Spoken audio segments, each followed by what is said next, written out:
Góða kvöldið, Grétar Mar heiti ég og við erum mættir hérna, ég og Magnús Jónsson, fyrirverandi veðurfræðingur, eða á maður að segja fyrirverandi veðurfræðingur. Nei, ég er veðurfræðingur. Já, þú ert veðurfræðingur. Ég er fyrirverandi veðurstofustjóri, ég vil það á þannig. Já, einmitt, og ýmislegt annað sem þú fengist við og meðal annars í dag ertu trillukall. Á maður ekki að segja það? Jú, ég er náttúrulega, ég er svona, keypti bát á annars og En sko það var stelpa sem var spurð að því og hún vildi vera trillukall, hafa heitið trillukall, þó að hún væri kvenmaður. Já. En Magnús, þú varst að skrifa grein fyrir einhverju 3 vikum síðan í Bændablaðið. Já. Og geturðu byrja bara á að segja okkur svona upp og ofan af þessari grein og hvað hún fjallaði? Já, hún fjallaði nú fyrst og fremst ráðgjöfina, fiskveiði ráðgjöfina og forsendur hennar. Já. Sem að ég voru að skynja meira og meira eftir ég byrjaði nú í þessu trillustúsi, það var svo maður kallað, 2012. Já. Og það hefur mér tótt alltaf verða augljósara að það er eitthvað ekki alveg eins og á að vera í sambandi með þessa ráðgjöf og það er kannski aðalega vegna þess að ég er ekki ennþá fann að hitta skipstjórnarmann, hvorki á trillum eða smábátum eða togurum sem að hafa raunar svona trú á þeirri ráðgjöf sem þarna er verið að veita. Og mér finnst það alveg rosalegt að það skulle vera þannig ennþá, sérstaklega eftir 40 ára reynslu af kvótakerfinu og ráðgjöfinni í sambandi við það, að það skulle ekki vera nánast neinn tiltrú á þessa ráðgjöf. Já, það sem er verið að gera í rauninni. Já, ég meina, menn geta haft á því skoðun, menn trú ekki því sem að þarna er verið að segja, nema mjög takmörkuðu leyti. Aðferðirnar, ég var nú benda á það í þessari grein minni að aðferðirnar eru nú svolítið gammaldags, svona módel, kannski svipuðum aldrei og ég, eða kannski lítilega yngri og síðan tórarallið sem er 40 ára gamalt og ýmislegt í sambandi við líkanútreikninga sem er menn eru líka gagnrýna. Þannig að ég fór og setti þetta bara svona saman í eina dálítið langa grein í Bændablaðinu sem var birtist þar, 9. janúar núna og menn getur þetta síðana þar á netinu ef því er að skipta og þar fannst mér svona, ég kallaði greinina gervivísindi og fataleysi vegna þess að þegar maður ræðir ráðgjöfina þá kemur mér alltaf upp í hugan sagan eftir H.C. Andersen sem að fjallaði fatalausa keisaran. Já. Og það syns verið ekkit margir sem að benda á það að það sé kannski lítið föt á ráðgjöfinni. En þegar maður tala við menn, og eins og ég segi, ég á þessum 12 árum, ég er ekki ennþá fann að hitta einn einasta mann sem hefur trúið þessar ráðgjöf, því miður. Nei, sem er alveg hróðalegt. Er þá ekki búið að svara greininni og hakka þig í sig fyrir að fara með eitthvað fleipur og vitleysu? Ég er búin að fá hellinga viðbröðum, en ekkert einasta neikvætt. Nei, en hefur Hafrannsóknastofnun ekki varið sig eða fiskifræðingar á Hafrannsóknastofnun? Ekki mín og ég hef fengið viðbröð frá fyrirverandi fiskifræðingum á Hafró þar sem að þeir eru að þakka mig fyrir greinina og segja frá því að þarna sé eitthvað sem að þurfi að endurskoða og það sem er nú kannski verst er það að menn hafa verið að kvarta yfir því að það hafi ekkert verið hlusta á það og menn verið lagðir nánast í einelti fyrir að hafa þeir skoðanir sem voru að setja fram fyrir 20-30 árum í sambandi við þessa ráðgjöf, hvort sem var rallið, aðferðafræðin, náttúrulegu dauði, útreiknaður og allt þetta. Það er bara, því miður er þetta bara þannig og mér finnst þetta alveg skelfilegt ástand fyrir eina vísindagrein og eina stofnun að vera í þessari stöðu, gagnvart þeim sem eru nú aðalega að nota ráðgjöfinnar. Jú, þetta náttúrulega bara skaðlegt fyrir þjóðfélagið allt og þetta náttúrulega mest fyrir þá sem eru að stunda veiðar og hafa atvinnu af veiðum. Já, og það náttúrulega þetta taka svo ótal mörg dæmi það að þetta hefur bara engan veginn gengið eftir sem menn voru að halda fram þegar menn fóru hér í stjórn með þeim hætti sem verið að búa stjórna núna í 40 ár. Ég meina, við ætlum að byggja hérna upp það var númer 1 að byggja fiskistofnana og nú það eftir 40 ár þá búið að sýna fram á það að nánast ekki hægt að sjá nokkur tengsl nema jafnvel örlítið upphaflega öfugt tengsl milli stærra hrygningarstofns og nýliðunar því að það hefur ekki komið almennilega nýliðun núna í 40 ár. Já, en manni finnst sjálfum að vísindastofnun eins og Hafrannsóknastofnun eigi að hafa skoðanir á því í hvaða veiðafæri við veiðum fisk.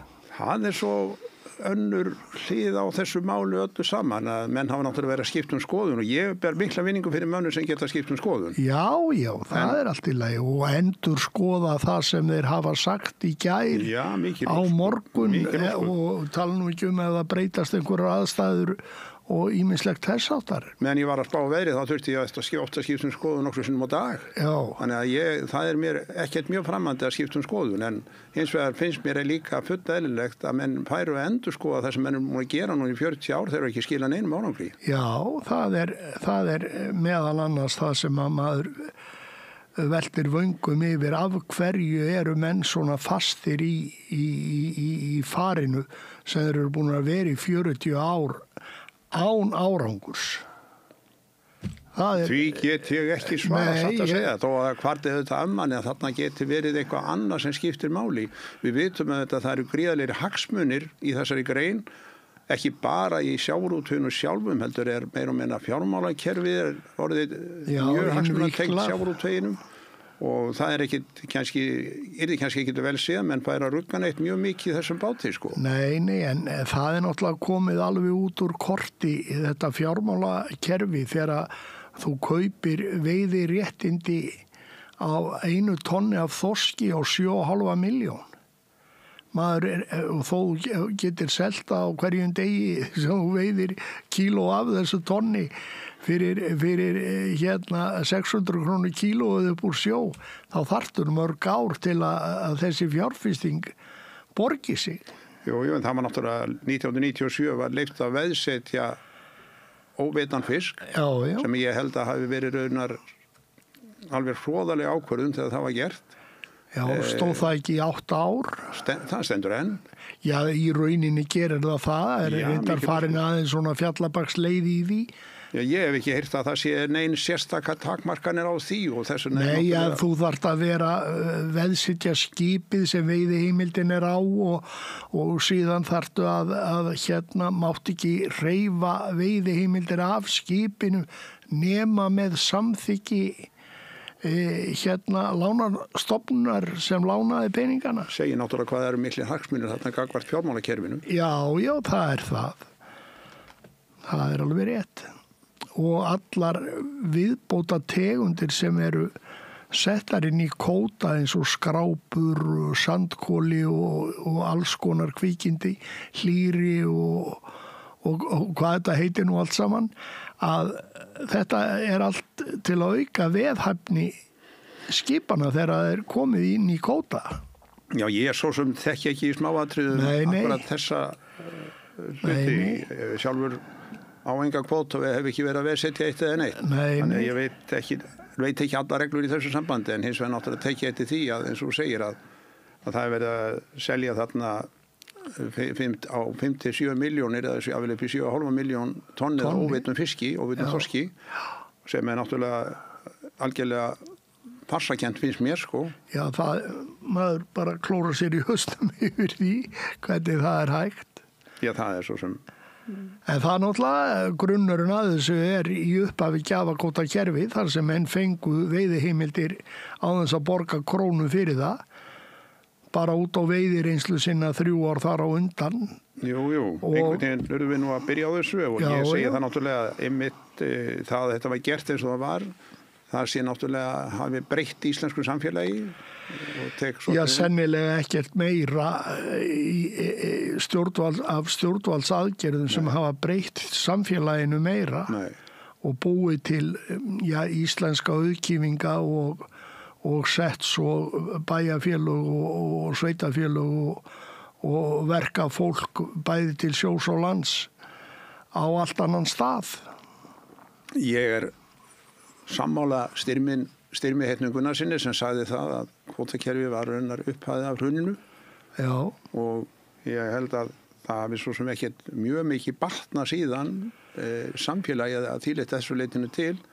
Það alltaf að verða raunar augljósar í misskiptingin í samfélaginu sem meðal annars tengist þessu. Já, ég bara húseignir á landsbyggðinni víða eru sára lítils virði eftir að þetta kvótakerfi kom á. Jú, ég hins vegar, ég ætla ekki endilega að fara, ég ekki, mann í þessari grein minn ekki að gagnrýna kvótakerfi sem slíkt, sko. Nei. Og það má svo sem margt það segja og ég ætla ekki taka eða allt og miklu púður í það, en mér finnst eins vegar að það sé full ástæði til þess að endurskoða bæði þessar aðferðir sem hafa verið notaðar við að veita ráðgjöf, vegna þess að mér finnst árangurinn ekki vera þess eðlis að það sé ekki ástæði til þess að gera það. Og ég greip nú hérna með mér tilvísun sem ég nú vísað í grein sem ég skrifaði, sem ég finnst einhver besta setning sem að ég hef lesið frá mjög klárum manni, Páll Skúlason, fyrrverandi rektor, sem nú allangur látin. Hann sagði einhver tíman, og mér langar bara að vitna orðrétt í það: ef menn væri ekki sífellt að gagnrýna kenningar, aðferður og vinnubrauð í vísindum, myndu vísindan staðna og smásaman verða úr sögunni. Framfarir undir því komnar að menn efist gildi ríkjandi kenninga, reyni að finna á þeim veika bletti. Þetta virðist raun að vera eitt helsta skilir fyrir framförum á hvaða sviði sem er. Það ekki hægt að mínum að ekki hægt að orða þetta mikið betur, en það þurfi alltaf að vera að endurskoða alla hluti sem maður fær, og í þessari grein sem ég skrifaði nú hérna, þá ég náttúrulega að vísa í margs konar dæmi það hvernig menn hafa verið að skipta skoðun á minni ævi í hinum á þessum greinum. Og ég tek nú ekki síst dæmi bara í veðurfræðinni. Þegar ég byrja að læra veðurfræði fyrir 50 árum, þá voru menn nokkurn veginn samfærinu það að við verðum farin í ísöld. Og þeir kennara sem ég hafði út í Svíþjóð á þeim tíma, þeir töldu það bara að vera tiltölulega hagstætt að væri verið að auka CO2 í andrúmsloftinu, vegna þess að það myndi kannski hindra að þeir yrði ísöld. Halda niður í. Nú draga það fáir í efa að það sé óhagstætt fyrir heiminn í heilsinni að CO2 sé að vaksa í andrúmsloftinu og jörðin sé þar að leiðandi að hlýna. Það getur svo endalaust rifist það hversu alvarleg áhrifin eru af því allan heim.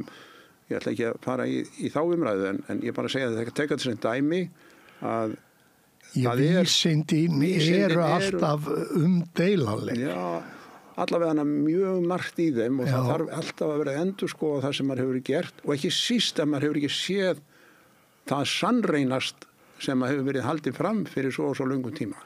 Já, en það nú það sem okkur gengur illa með að átt okkur á varðandi sjávarútveginn og fiskin í sjónum.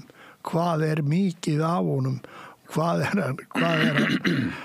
hann haldinn? Er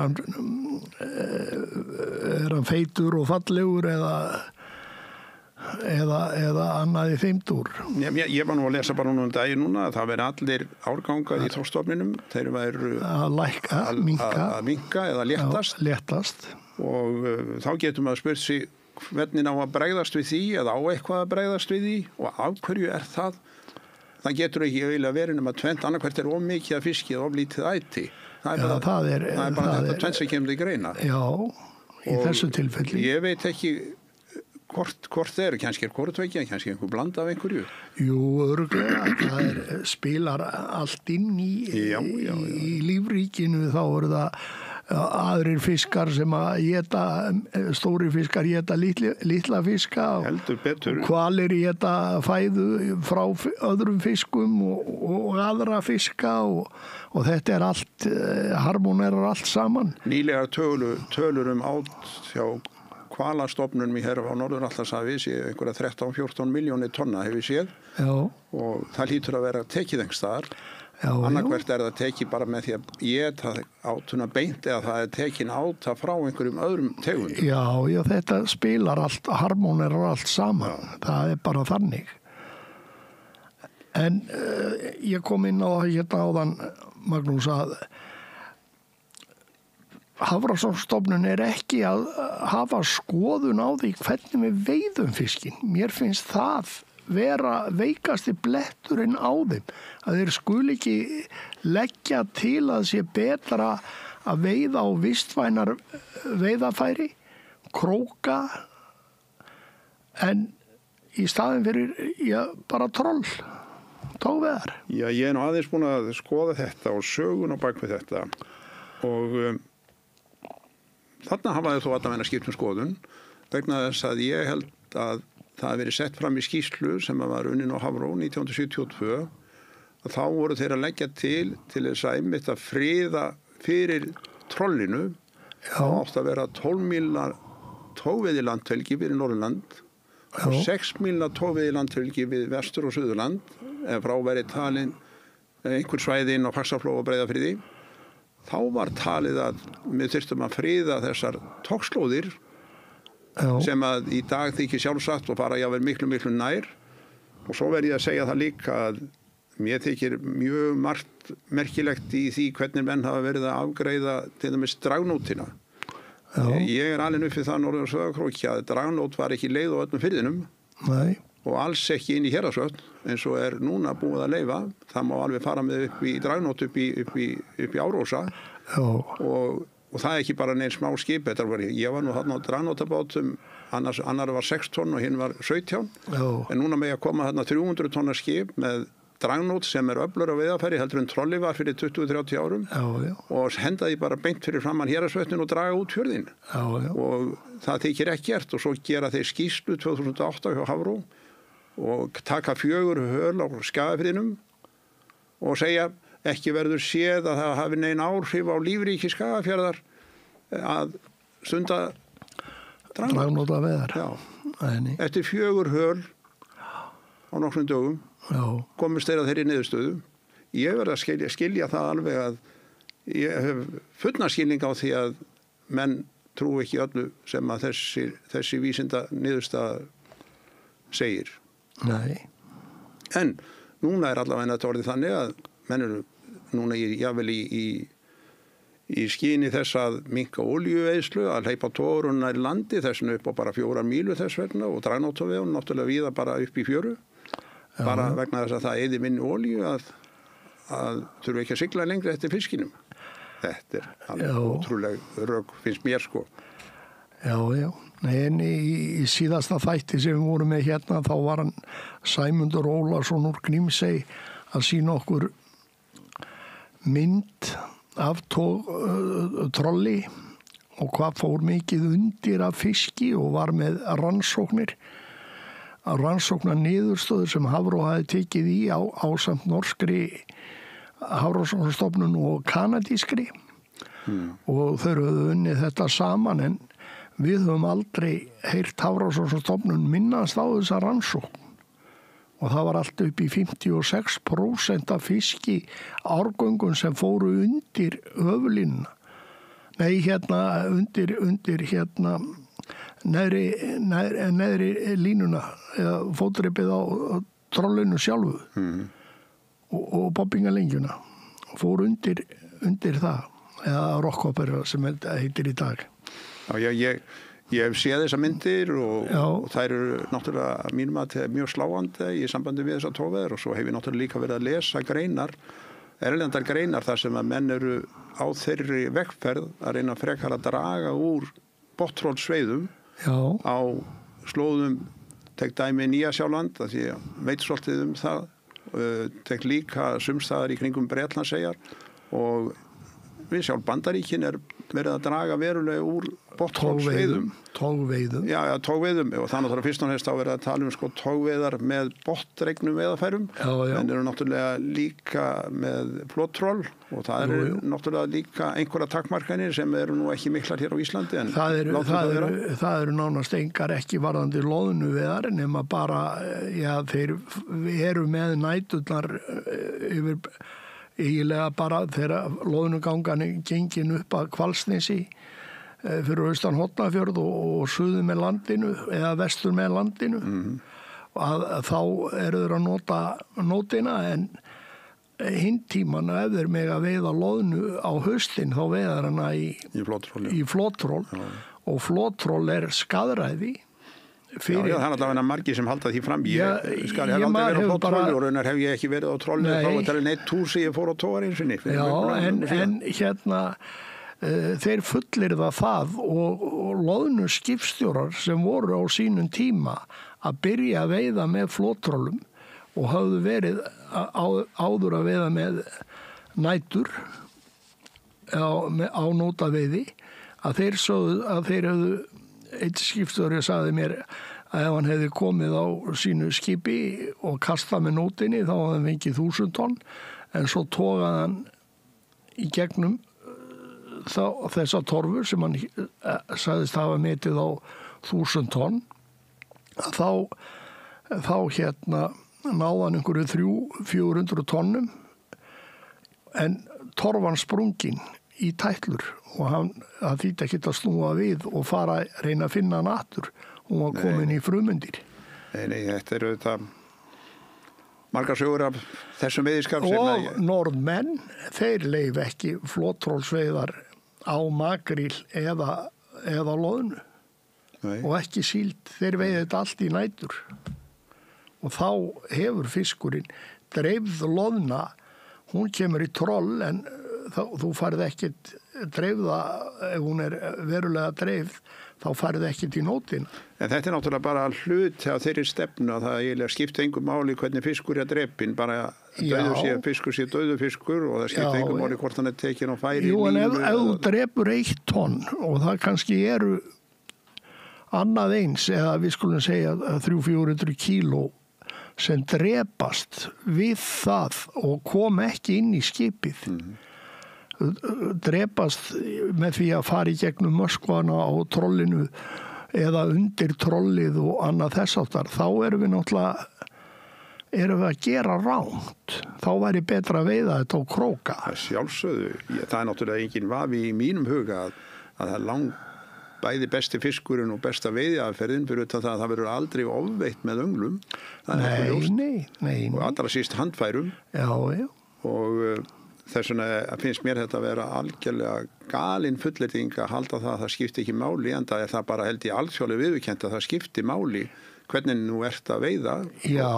Svo hefur maður náttúrulega líka lesið það að tógveiði flotinn, það að segja botntrollsflotinn, hann sé að róta svo mikið upp í botninum að það sé álíka mikið sem losna þá koltvísýringi sem fer út í sjóinn eins og allt flug í heiminum sér að losa út í andrúmsloftið. Ég hef svo sem ekki fyrir mér annað en bara einhverjar erlendar vísindagreinar þetta. Já, en það eru ýmsir þættir og þess vegna maður ekki að skilja af hverju Hafrannsóknastofnun vinnur ekki meira í þessum eða reynir að rannsaka þetta og koma með leiðbeiningar og hvatningu til þess að gera þetta með öðrum hætti heldur við höfum verið að gera. Já, ég heyri bara ekki nákvæmlega eins og ég bara vísi í þess að tilhör sem voru að gera á Skagafirði með dragnótina og tóku 412 og komist það niðurst að það hefði engin áhrif á lífríki í Skagafirði að vera með dragnót. Já. Það er ótrúlegt. Þannig að svoleiðis þetta nú. En þú segist ekki hafa fengið nein viðbrögð við þessum greinum frá stofnunni eða fiskifræðingum nema fyrrverandi. Ég hef fengið frá 3 fiskifræðingum, fengið viðbrögð og meiri segja frá fyrrverandi starfsmönnum Hafrannsóknastofnunar og þau hafa verið mjög jákvæð og það mér þökkuð greinin og skrifin og talið verið orðið í tíma töluð en ég hef ekki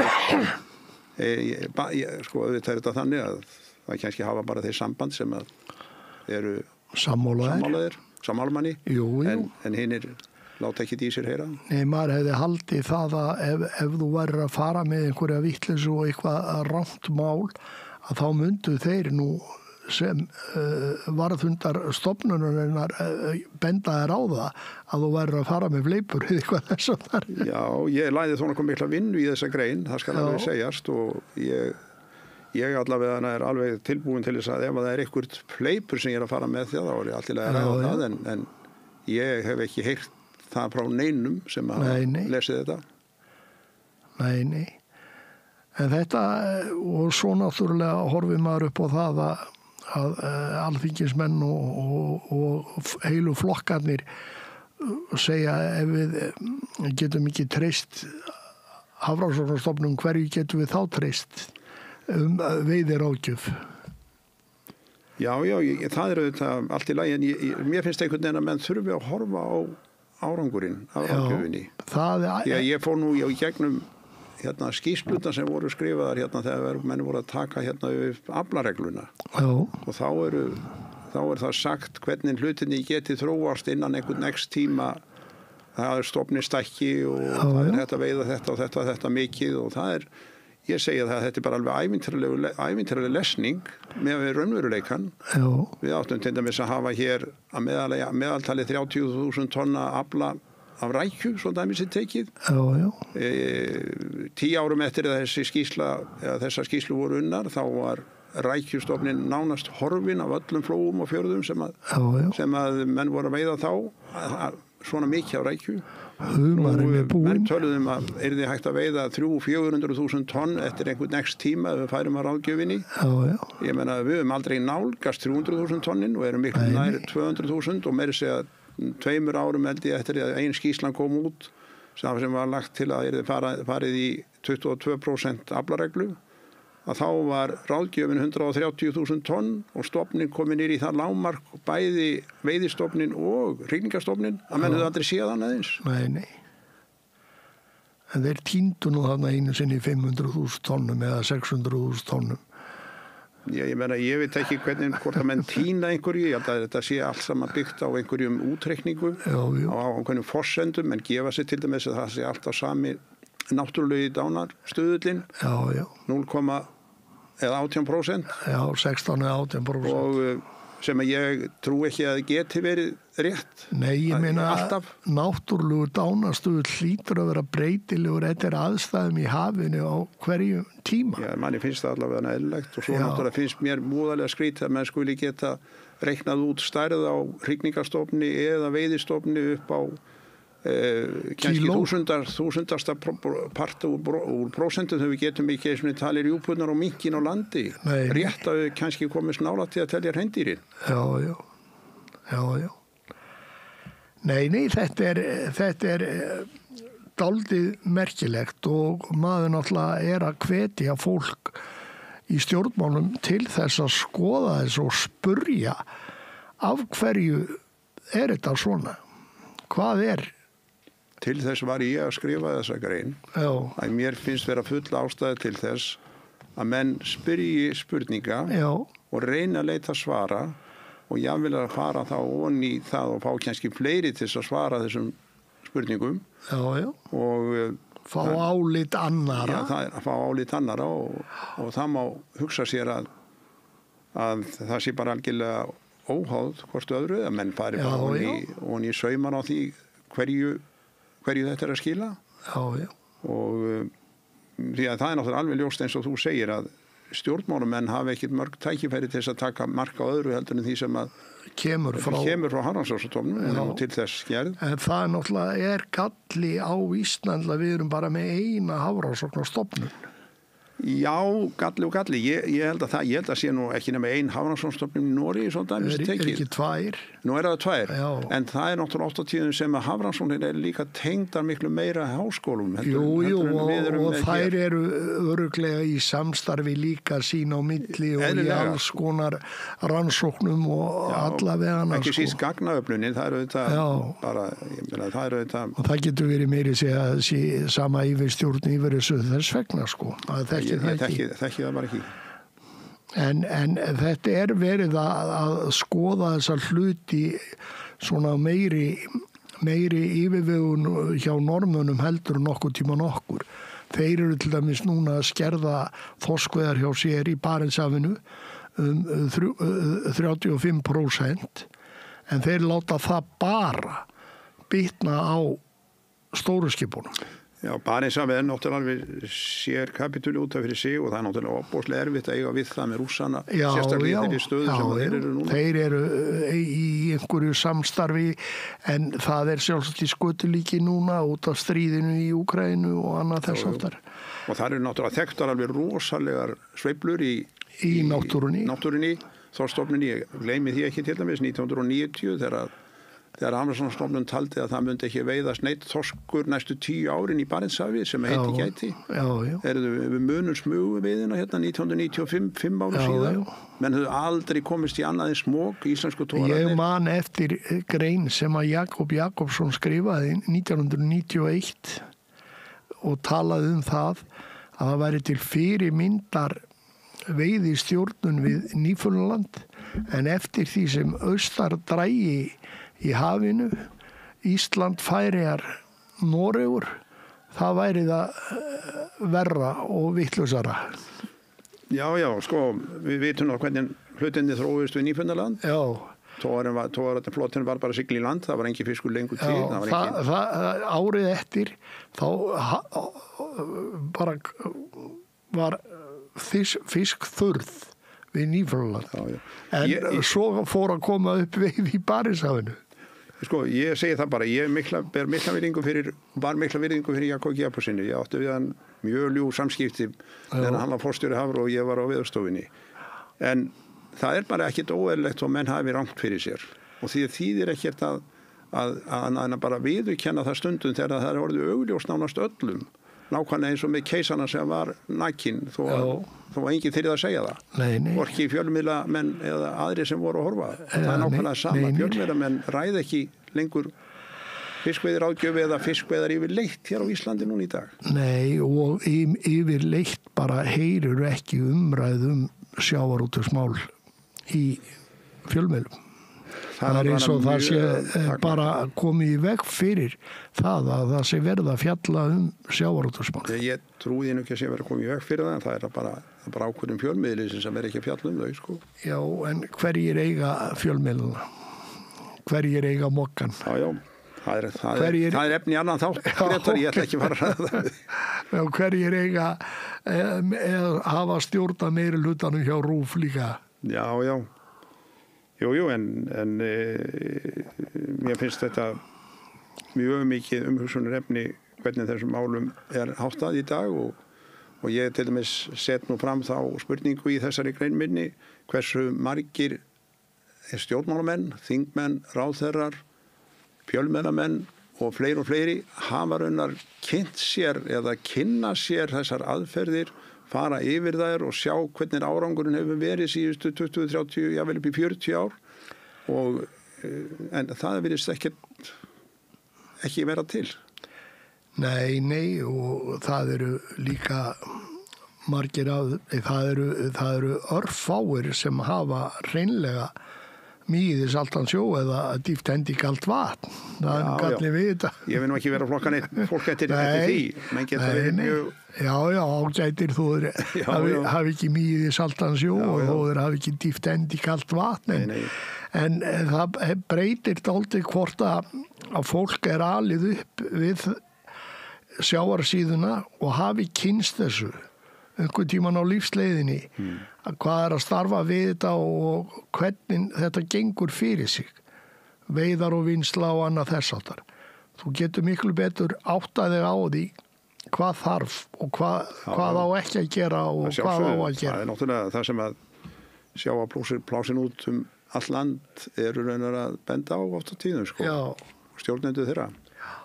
En það passar ekki við kannski bankakerfið eða peningaöflin í landinu að vera að fara eftir þeirra hagsmunum eða þeirra vilja. Nei, ég ætla ekki að hafa neina sérstakar skoðun á því, satt best að segja. Nei.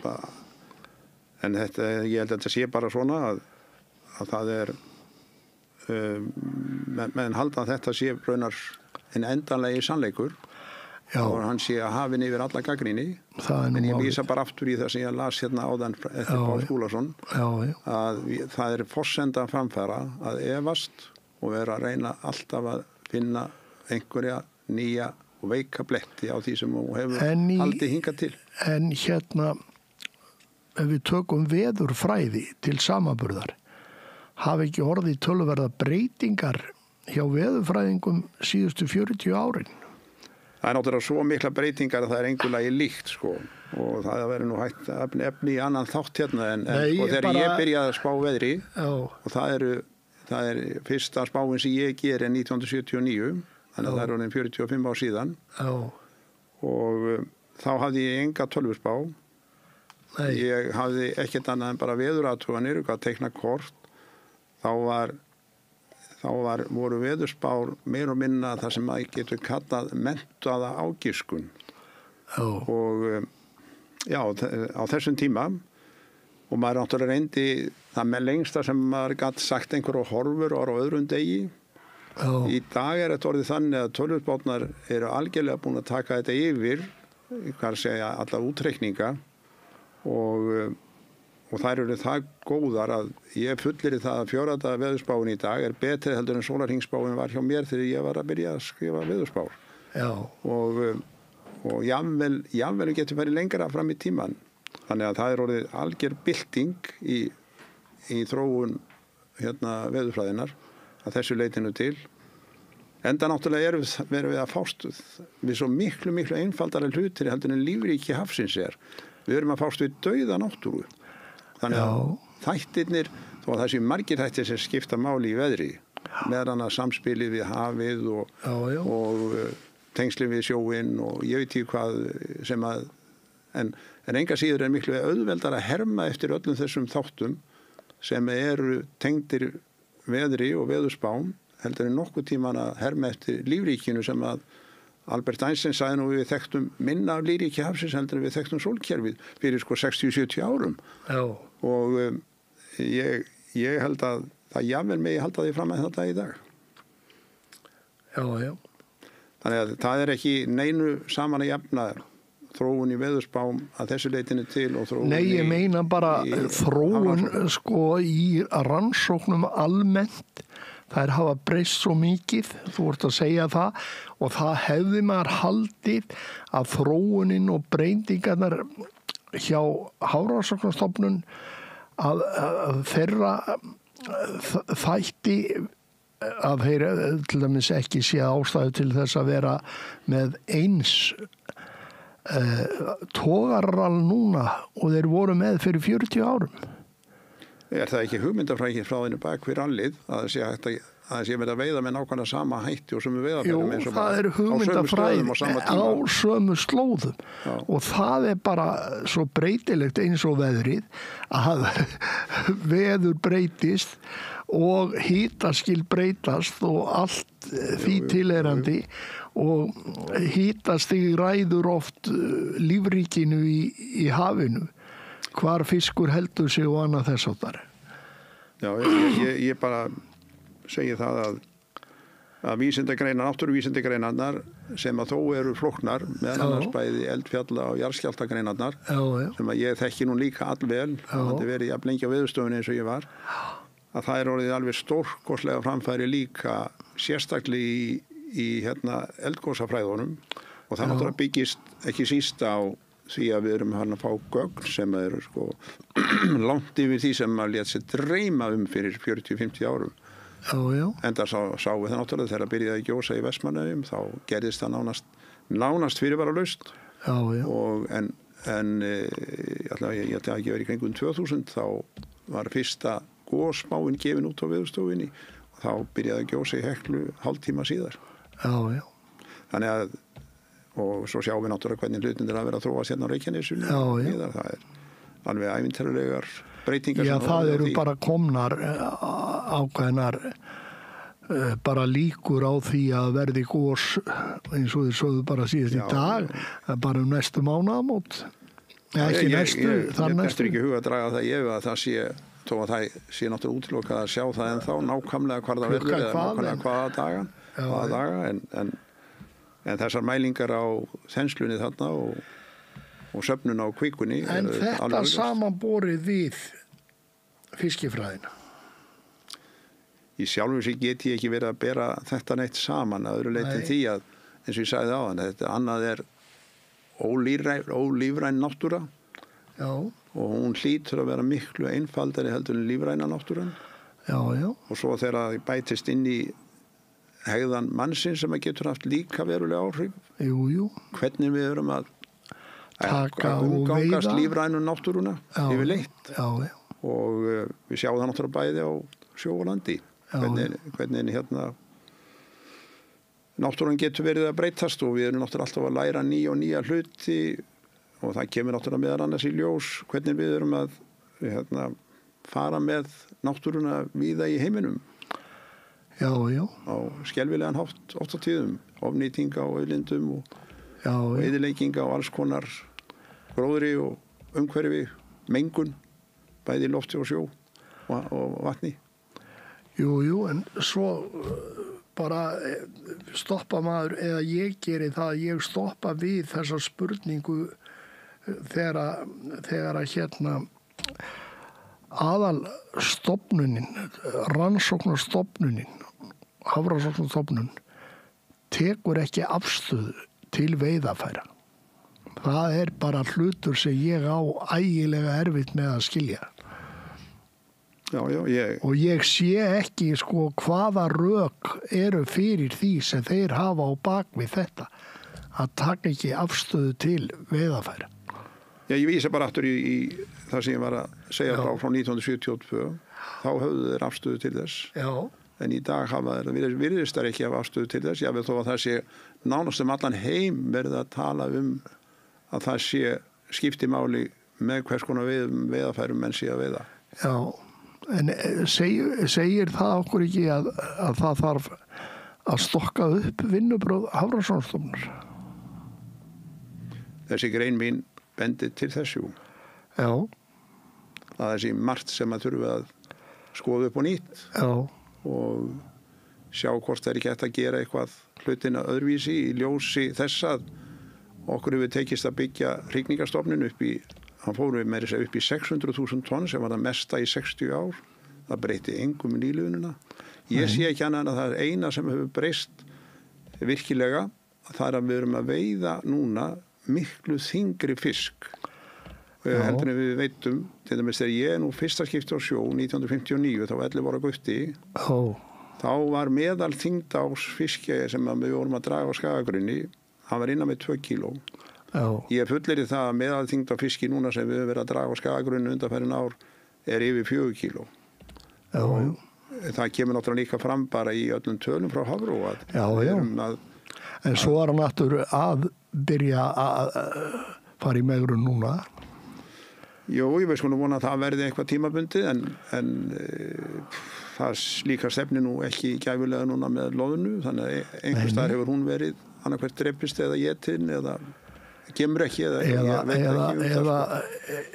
í gegnum tíðina bara minni nýluðun á ferðinni og hvalur og þorskur og önnur dýr í étana.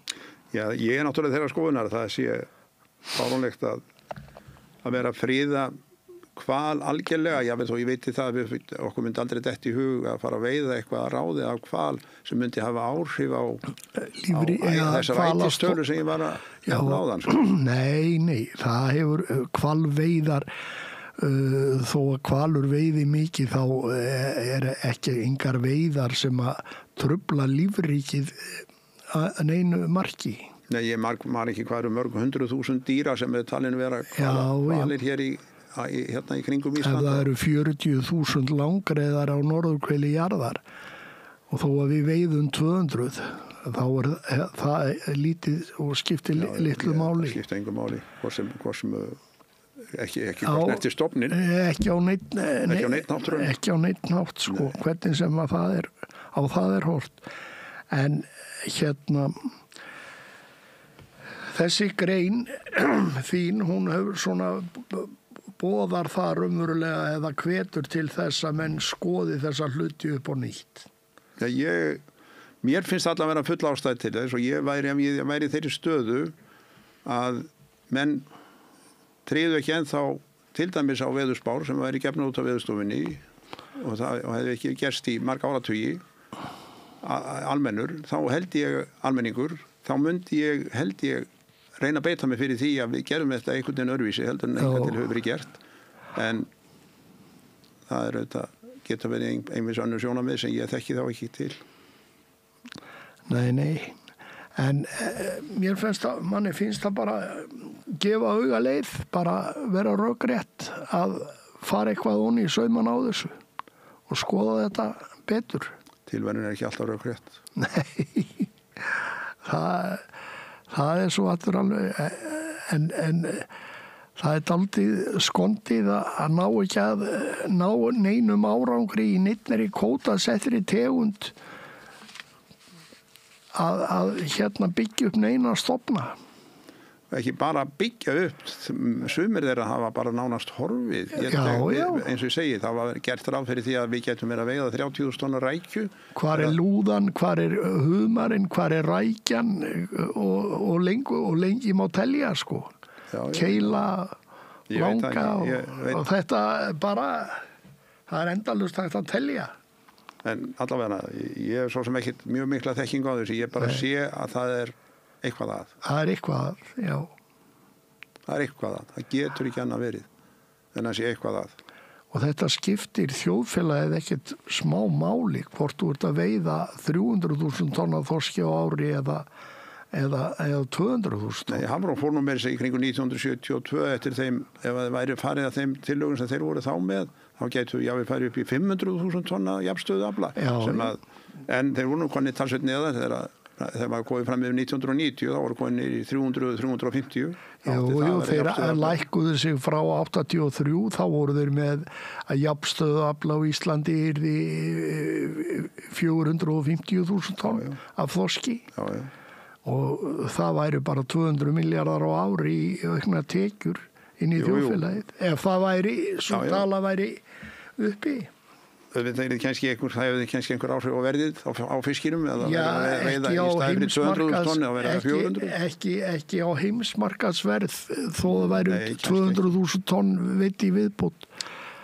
Ég veit ekki hvað það eru markaðir sem við erum að hunsa í dag sem við gætum meðal annars saltfiskmarkaðir og tala nú ekki Ítalíu skreið og ýmsar tegundir sem við gætum verið að sinna og svo náttúrulega væri hægt að vera með markaðsþróun.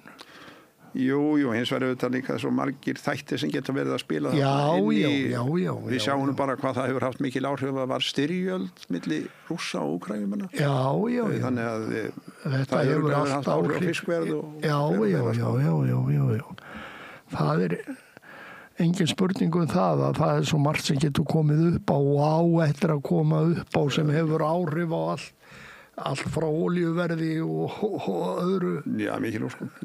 Sem getur breytt hlutum og haft áhrif.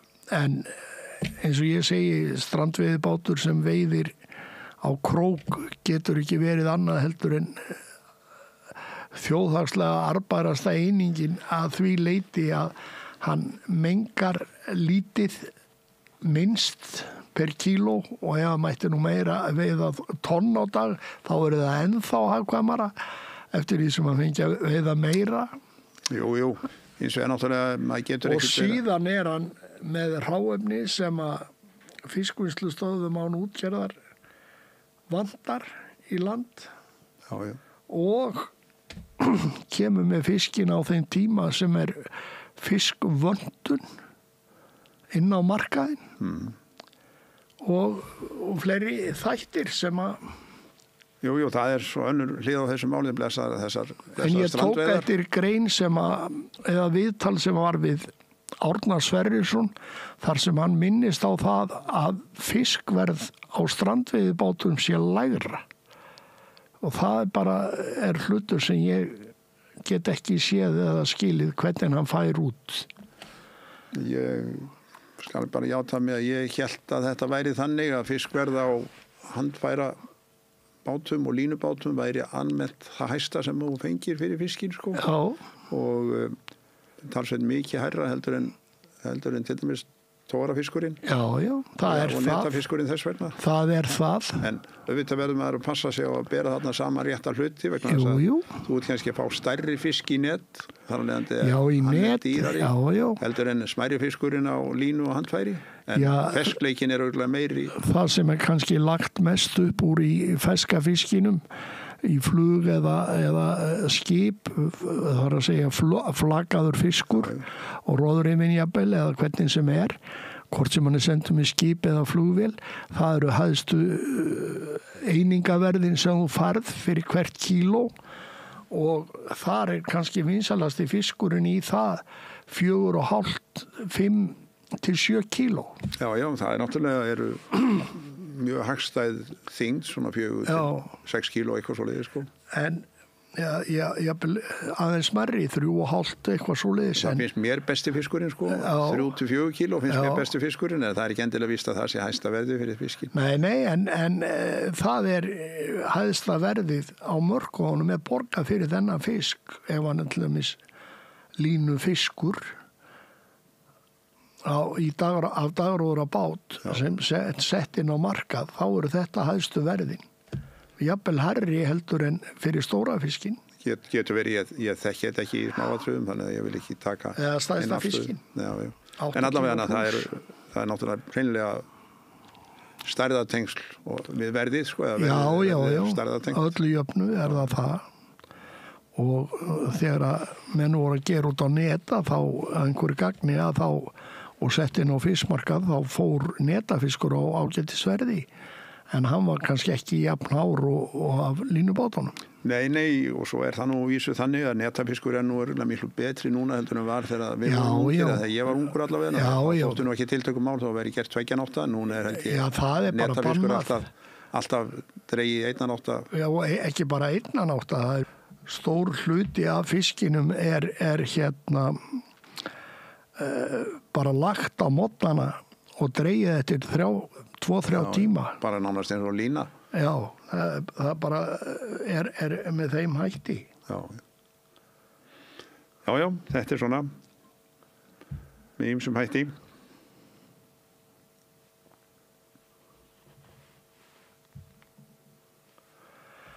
En Magnús, eitthvað á lokum sem við getum, sem þú vilt tala um?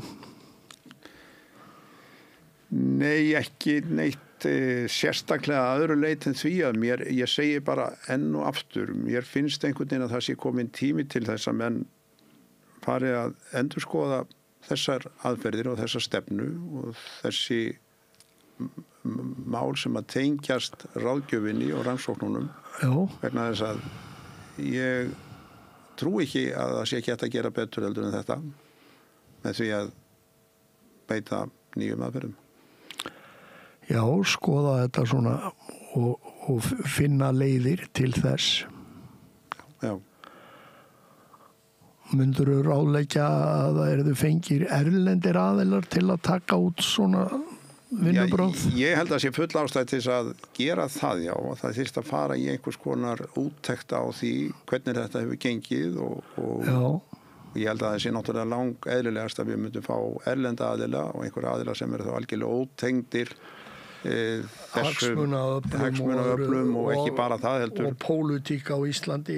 Jú, og svo náttúrulega sko það er auðvitað veit ég það að Hafró er í samstarfi við ýmsa aðra aðila, það sem er verið að beita meir og minna kannski svipuðum aðferðum, en það er náttúrulega líka hægt að halda því fram að árangurinn sé ekki opaslega mikill af þeim aðferðin sem hefur verið að nota hér í löndunum í kringum okkur.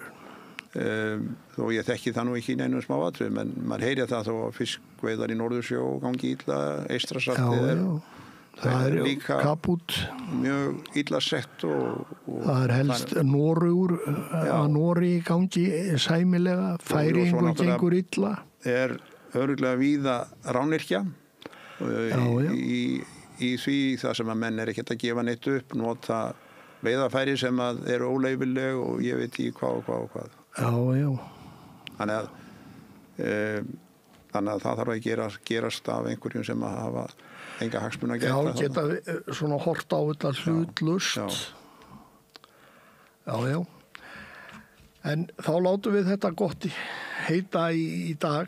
Þakka þér fyrir, Magnús. Takk sömuleiðis. Við þakkum fyrir okkur.